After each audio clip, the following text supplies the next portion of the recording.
মেরে তোমায় আজ আমি পাট পাট করে দেব। দেখো তোমার অবস্থা আজকে কি করি। ওকে ছেড়ে দে তুই, না হলে তোর খুব খারাপ হবে। এই এই মেয়ে মানুষটাকে, হ্যাঁ? ও বাবা, মনে হচ্ছে নতুন বিয়ে করা হয়েছে। তা মেয়ে ছেলেটা অন্ধকার থেকে কথা বলছে কেন?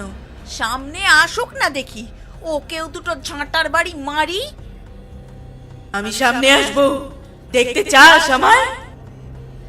আয় না রে, সাহস থাকলে সামনে ঝাঁটার বাড়ি মেরে তোর মুখ আমি লম্বা করে দিই। কোনে সাহসে তুই আমার পুরুষ মানুষটাকে বিয়ে করেছিস, হ্যাঁ? আমি যে কে এবার তুই দেখে নে। তোর গলা টিপে আমি তোর শরীর থেকে প্রাণটাই বের করে দেব। ওরে বাবা গো, বাঁচাও গো।